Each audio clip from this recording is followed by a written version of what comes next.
बात स्टार्ट करेंगे आज हम लोग मिरर फॉर्मूला की। फॉर्मूला होता है 1/f equal to 1/v plus 1/u। लेकिन उसके लिए हम लोगों को ये सारे टर्म्स पता होनी चाहिए, और उसके लिए हम लोगों को लॉजिकली अपने रे डायग्राम के अंदर ही पता होना चाहिए ये सब चीजें हैं क्या। मतलब कि मिरर फॉर्मूला मिरर के लिए लगा है ना, तो मिरर में ये सब चीजें कहाँ होती है, पेन डाउन कर दो और ऊपर समझ लो पहले, फिर आराम से लिखते रहना। देखो, फोकस से लेकर पोल तक के डिस्टेंस को बोलते हैं फोकल लेंथ। क्या बोलते हैं? जिसको रिप्रेजेंट करते हैं एफ से, स्मॉल एफ से। ठीक है, और उसके बाद हम लोग और बात करें, मान ली ये ऑब्जेक्ट पड़ा मेरा, ठीक है, ये ऑब्जेक्ट है, पोल से लेकर ऑब्जेक्ट तक के डिस्टेंस को बोलते हैं ऑब्जेक्ट डिस्टेंस, जिसको हम लोग रिप्रेजेंट करते हैं यू से। यहां से लेकर यहां तक के डिस्टेंस को बोलते हैं ऑब्जेक्ट डिस्टेंस। क्लियर है? मान लो इसकी इमेज बनी है यहां पे, तो इमेज से लेकर पोल तक के डिस्टेंस को क्या बोलते हैं? Image distance. सिंपल सी बात है। ठीक है, रे डायग्राम में इनके अलावा भी दो चीजें होती हैं, जैसे height of object. Height of object में प्रिंसिपल एक्सिस से वो कितना ऊंचा है, उसे हम लोग रिप्रेजेंट करते हैं एच ओ से। मैं तो एच ओ से करता हूं, ठीक है, बहुत सारे ऑथर एच ओ से करते हैं। थोड़ा इजी रहता है, कन्वीनियंट रहता है, कोई प्रॉब्लम नहीं रहती कि एच ओ का मतलब क्या है, साफ साफ पता लग रहा ऑब्जेक्ट होगा। एच आई का मतलब क्या, हाइट ऑफ इमेज होगा। ठीक है, कहीं टीचर इसको एच और एच डैश भी लिखवाते हैं, height of object, height of image. कहीं टीचर H1 H2 भी लिखवाता है जी। मैं कंफ्यूज हो जाता हूँ, अपनी सीधी अक्षरों में भाषा है, ठीक है ना, मैं कंफ्यूज होता हूँ, मेरे को कंफ्यूजन नहीं चाहिए। आप लोगों को अगर 1 और 2 करके एच डैश करके समझ आती है, go for it, I have no problem in it. But the thing is this is more clear, examiner को भी क्लियर होगा और जो चेकिंग कर रहे हैं उनको तो ऑब्वियसली क्लियर हो ही जाएगा। ठीक है, डन है। और कोई रोक नहीं सकता आपको कि एच ओ क्यों लिखा है, एच आई क्यों लिखा है, कोई ये हार्ड एंड फास्ट रूल नहीं है इसके ऊपर। ऐसे ही जो हाइट ऑफ इमेज है, प्रिंसिपल एक्सिस से जितना नीचे है जितना ऊपर जा रहा है उसे बोलते हैं हाइट ऑफ इमेज। यहां तक कोई दिक्कत? और जैसे कि मैंने बताया, F is focal length, U is object distance, V is image distance, H O is height of object, H I is height of image. M क्या होता है सर? मैग्निफिकेशन का मतलब क्या होता है? ऑब्जेक्ट कंपैरेटिवली रेशियो वाइज कितना बड़ा बना है, सॉरी, इमेज रेशियो वाइज कितना बड़ा बना है ऑब्जेक्ट से, या कितना छोटा बना है। अभी इसको एग्जाम में जैसे हम लोग एक आध क्वेश्चन करके या फॉर्मूला लिख के समझेंगे तो और अच्छे से समझ आ जाएगा। ठीक है, ये अभी हमने मिरर फॉर्मूला पढ़ा है। उसके बाद आता है मैग्निफिकेशन फॉर्मूला। क्या आता है? और जो मैग्निफिकेशन फॉर्मूला होता है वो होता है हमारा मिरर का अलग होता है वैसे ही, ठीक है ना, और लेंस का अलग होता है। मैग्निफिकेशन अगर मैं मिरर के हिसाब से बोलूं तो मैं बोलूंगा m is equal to H I upon H O. इसका एक और फॉर्मूला होता है m is equal to minus V upon U. ठीक है जी, यहां तक कोई दिक्कत परेशानी है तो बताओ। डन। अब ये तो मतलब कि डिपेंड करता है, जैसे तेरे पास हाइट ऑफ ऑब्जेक्ट और हाइट ऑफ इमेज दे रखी है, ठीक है, तो उसके हिसाब से H I upon H O लिख देंगे, height of image upon height of object. अगर तेरे पास u और v, इमेज डिस्टेंस और ऑब्जेक्ट डिस्टेंस है, तो उस टर्म में ये फॉर्मूला लगा लेगा। मान ले तेरे पास m नहीं है, ठीक है, तेरे को एच आई निकालना है, एच ओ है, वी है, यू है, तो फॉर्मूला पता क्या करेगा? इन दोनों फॉर्मूला को मर्ज कर देगा, H I upon H O is equal to minus V upon U. समझ रहा है? मैक्सिमम हम लोग ये फॉर्मूला यूज करते हैं। ठीक है, दोनों के दोनों ही मैग्निफिकेशन के ही फॉर्मूलाज। अगर हम लोग ये लास्ट वाला जो फॉर्मूला है इसको यूज करते हैं, an object of 5 centimetre height is placed at a distance of 20 centimetre from a concave mirror of focal length। सबसे इजी क्वेश्चन है,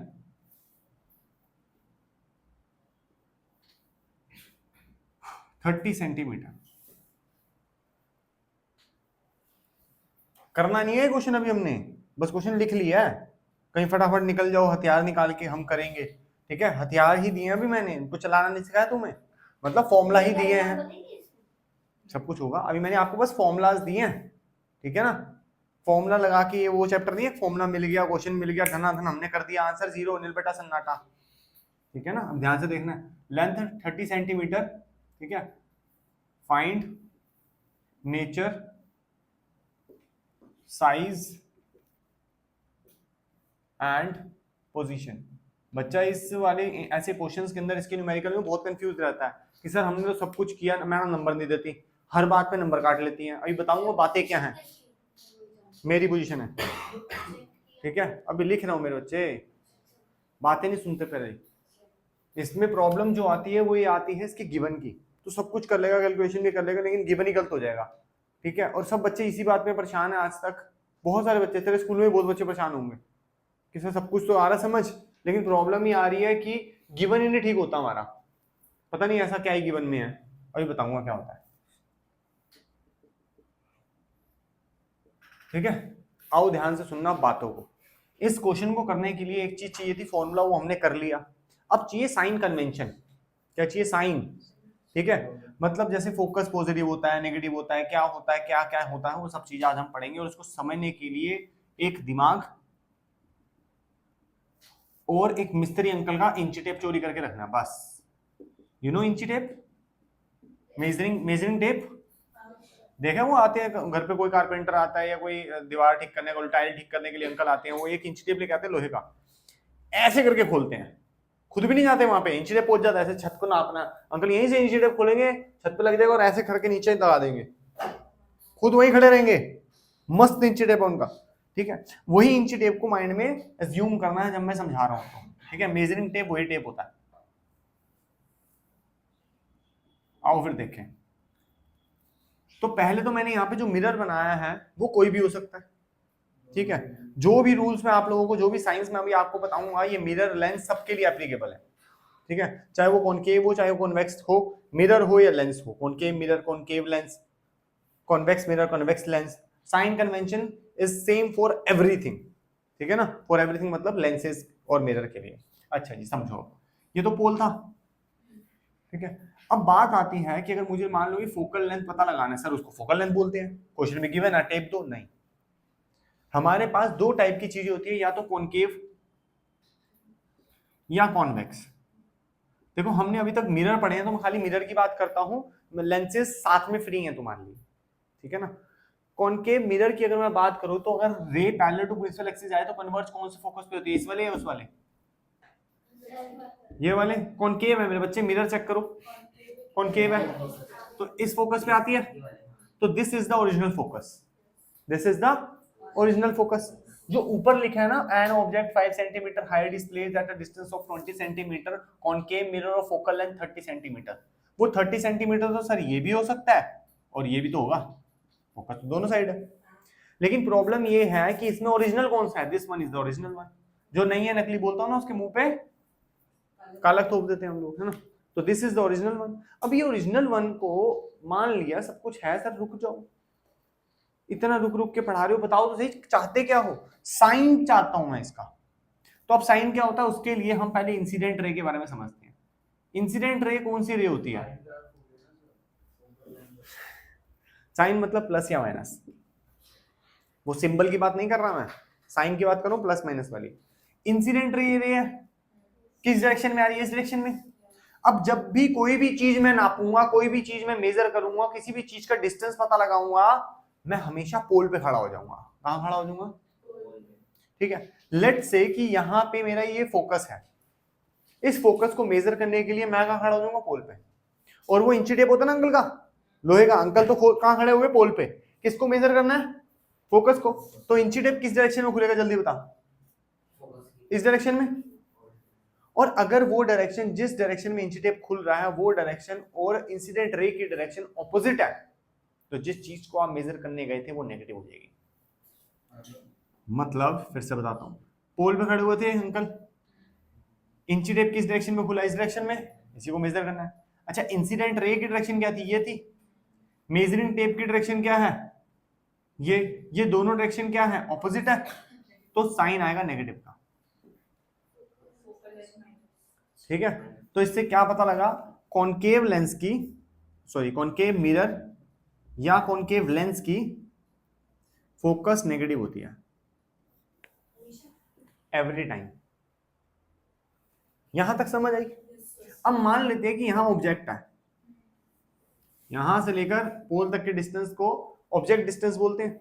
अच्छा एक बात बता दे, अगर मैं पोल से चालू हो जाऊं और पोल से चालू होने के बाद अगर मैं पता लगाना चाहूं कि मेरा ऑब्जेक्ट कितना दूर है, तो मैं इंची टेप किस डायरेक्शन में खोलूंगा? इस डायरेक्शन में। तो इस इंची टेप खुलने की डायरेक्शन और इंसिडेंट रे की डायरेक्शन क्या सेम है? नहीं, सेम नहीं है, तो ऑब्जेक्ट जो आप मेजर करने जा रहे हो वो भी क्या होगा, नेगेटिव। ठीक है, अब एक बच्चा भागता हुआ है मेरे पास, सर देखो अगर मैंने ऑब्जेक्ट यहां लगा दिया तो उस ऑब्जेक्ट का कोई फायदा नहीं है। मिरर के पीछे ऑब्जेक्ट क्या मैं कह रहा हूं, हाथी खड़ा कर दे, नहीं बेटा, जहां पॉलिश्ड है उसके पीछे तू हाथी खड़ा कर दे, तुझे कुछ नहीं दिखेगा, समझ रही है ना। आगे लाना मिरर के, या तो मिरर को उस साइड मोड़ो, अब जैसी उस साइड मोड़ेगी वही सारी कहानी चालू हो जाएगी। समझ गई, देख कितनी समझदार है बच्ची। दिस इज ऑलवेज, जो चीजें ऑलवेज लिखूंगा वो यहां लिखूंगा, और जो टेम्परेरी होती है वो यहां लिखूंगा। ठीक है, U is always negative, mirror हो, लेंस हो कॉनकेव, मिरर हो कॉनकेव, लेंस हो, कोई भी लेंस हो, कोई भी मिरर हो, U इज ऑलवेज नेगेटिव, क्योंकि वो है फोकस, देख कॉनकेव का लिखा हुआ है, कॉनकेव का फोकस नेगेटिव होगा ऑलवेज, चाहे वो मिरर हो सकता है, फोकल लाइन, U ऑलवेज किसी का भी ऑब्जेक्ट हो सकता है, कहीं पे भी हो सकता है। समझ आई। अब बात को समझो, मान लो इमेज यहां बन गई, ऑब्जेक्ट मैंने कहीं रखा था, उसकी इमेज यहां बन गई। ठीक है बेटे, अब मेजरिंग टेप कैसे खुलेगी, पोल से, किस डायरेक्शन में, इस डायरेक्शन में। इंसिडेंट रे की डायरेक्शन क्या है सर, ये, इसकी डायरेक्शन क्या है ये, तो क्या सेम है, सेम है, तो यहां पे जो V होगा, जो इमेज होगा उसका साइन होगा, आई बात समझ, डाउट। अगर इमेज यहां बनेगी, एक मिनट रुक जाओ भाई, एक मिनट रुक जाओ, अगर इमेज मान लो ये इमेज बन गई जी, यहां बना लो, यहां से लेकर पोल तक के डिस्टेंस को हम इमेज डिस्टेंस बोल देंगे। अब मेजर करने के लिए इंच टेप इस डायरेक्शन में खुलेगा, और इंसिडेंट रे की डायरेक्शन ये है, तो डायरेक्शन कैसी होगी, ऑपोजिट, तो ये वाला V हो जाएगा नेगेटिव। ठीक है जी, इस साइड को भी मेजर किया था ना, तो पॉजिटिव हो जाएगा। बेटा ये नहीं है कि तो ऑब्जेक्ट के ऊपर या इमेज के ऊपर जाके इंची टेप खोलेगा, इंची टेप तो पोल से ही खुलेगा, कहानी खत्म। कई बच्चे पता कैसे रट्टा मारते हैं, सर लेफ्ट वाली साइड नेगेटिव, राइट वाली साइड पॉजिटिव। ठीक है, एग्जाम